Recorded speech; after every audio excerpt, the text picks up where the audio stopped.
అకీరా సెట్కి వచ్చేవాడండి సెట్ కంటే అరే అంటే ఎలా అని లైక్ జనరల్గా అంటున్నారు జనరల్గా షూటింగ్ చూడడానికి అంటే ఏమో అంటే ఎక్కువ అంటే లైక్ కళ్యాణ్తో మామూలుగా ఉంటారు అంతేగాని బట్ పెద్ద అంటే ఎక్కువ ఇంటరాక్షన్ అయితే లేదు బట్ అంటే ఎక్కువ హీస్ టు ఉంటే కళ్యాణ్తో ఉండేవాళ్ళు అంతేగాని సెట్లో వచ్చి అలా ఎక్కువ తక్కువ నాకు తెలిసి చాలా చాలా రేర్. స్పెక్యులేషన్స్ ఏంటంటే అకిరా ఉంటాడు ఓజీలో కనిపిస్తాడు, అకిరా మీద కొన్ని షార్ట్స్ కూడా షూట్ చేస్తారు, ఇలాంటి రకరకాల మాట్లాడుకుంటారు. అవన్నీ మోస్ట్లీ అదేదో టీజర్ ఏదో మ్యూజిక్ వీడియో చూసినప్పుడు ఆ ఇమేజ్ ఏదైతే ఉందో ఆ ఇమేజ్ అకిరాలా ఉందని చెప్పేసి దెన్ అక్కడి నుంచి స్టార్ట్ అయిందనమాట. మేము కళ్యాణ్ గారి యంగ్ వర్షన్ ఉంటే ఎలా ఉంటుందని ఆ ఇమేజ్ చేసాం.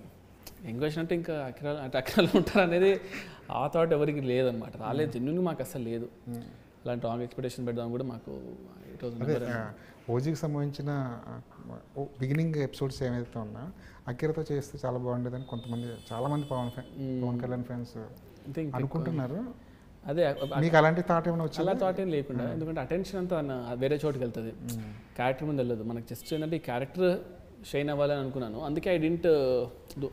అండ్ జెన్యున్గా ఈ cinema I thought like let it be a normal movie, let it be this thing. ఇది జెన్యున్ వర్కౌట్ అవుతే అన్ని డోర్స్ ఓపెన్ అవుతాయి కదా, మనమే అన్ని డోర్లు ఓపెన్ చేసేసి కూర్చోబెట్టడం కన్నా ఈ సినిమా వరకు ఆడని then will see what to do అని అనుకున్నాం.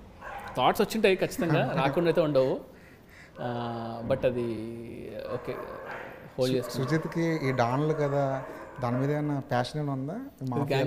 గ్యాంగ్స్టర్స్ కథలు అట్లేం లేదండి, బట్ ఏమో మరి పెన్ను పెట్టి ఆడదాం స్టార్ట్ చేస్తే అలా వచ్చింది. మేబీ నెక్స్ట్ సినిమా అలాంటి ఉంటుందేమో. బట్ ఐ ఫీల్ లైక్ అంటే బాగుంటుంది, నాకు బాగా అనిపిస్తుంది, కొంచెం మన జోన్ ఏమో అనిపిస్తుంది. అలా అని చెప్పి అలానే తీస్తాను కదండి, ఈవెన్చువల్గా will see how it shifts అనమాట. ప్రస్తుతానికి అయితే ఈ వైబ్లో ఎక్కువ మంది డైరెక్టర్స్ ఎక్కువ తీయట్లేదు కదా, సో నా ఈ స్పేస్లో నేను ఇది హ్యాపీగా ఉన్నాను. ఓజీ2 ఎప్పుడు ఉంటుంది, అందులో ఎవరెవరు కనిపిస్తారు? అదే ఇంకా ఓజీ1 ఫస్ట్ డే కాబట్టి టూ అర్లీ అది. కళ్యాణ్ గారు అయితే ఉంటారులే ఒకవేళ ఆయన వాటర్ స్కెడ్యూల్స్ బట్టి. ప్రస్తుతానికి అయితే ఆయన ఈజ్ బిజీ ఇన్ దిస్ పాపం. యాక్చువల్లీ ఇంత కమిటెడ్గా ఆయన ఫుల్ టైం పొలిటీషియన్గా ఉండి సినిమాలకి టైం కేటాయించడం అనేది one of the greatest thing అనమాట. సో ఆల్రెడీ పెండింగ్ ఉండే ప్రాజెక్ట్ ఫస్ట్ ఫినిష్ చేసుకొని he wanted to carry on this political career. End of the day it's Kalyan గారి కాల్, మన కాల్ అస్సలు కాదు. సో అందుకే నేను ఎక్కువ దాని మీద కామెంట్ చేయలేను. పవన్ కళ్యాణ్ ఫ్యాన్స్ ఎక్కువ హ్యాపీ ఎక్కడ ఫీల్ అయ్యారంటే ఆయన లుక్, కళ్యాణ్ గారి లుక్, ఆయన స్టైలింగ్, ఆయన డ్రెస్సింగ్, ఆ స్టైల్ కూడా పైగా అయితే చాలా డిలే అవుతూ వెళ్ళిన సినిమా కదా, కానీ ఏ ఫ్రేమ్లో చూసినా కళ్యాణ్ గారు ఒకేలా ఉండేవారు. ఆ మ్యాజిక్ ఎలా జరిగింది? హోంవర్క్ అండ్ హార్డ్ వర్క్ అది చేసాం. అంటే కొన్ని లుక్స్ అన్నీ ఫస్ట్ కొంచెం యంగ్ పోర్షన్స్ అన్ని షూట్ చేస్తాం, తర్వాత పోర్షన్స్కి కొంచెము టైం తీసుకున్నాం, పర్లేదు సార్ వెయిట్ చేసిన పర్లేదు, అవి అయితే షూట్ చేస్తాం. అందుకే సాంగ్స్ ఫస్ట్ హాఫ్ అంతా కూడా ఒక డిఫరెంట్గా ఉంటారు, తర్వాత కొంచెం డిఫరెంట్ ఉంటుంది. ఇదంతా ఒక బంచ్ అంతా డిఫరెంట్ టైంలో చేసాం. అంటే వి టుక్ కేర్ ఆఫ్ ఇట్ అనమాట. అంటే హెయిర్ కానీ అన్నీ కూడా ముందు నుంచే ఎంతెంత హెయిర్ మెయింటైన్ చేయడము, ఆయన ఎలా ఉండేవాడు అన్ని ఫొటోస్ పంపించేవాళ్ళం.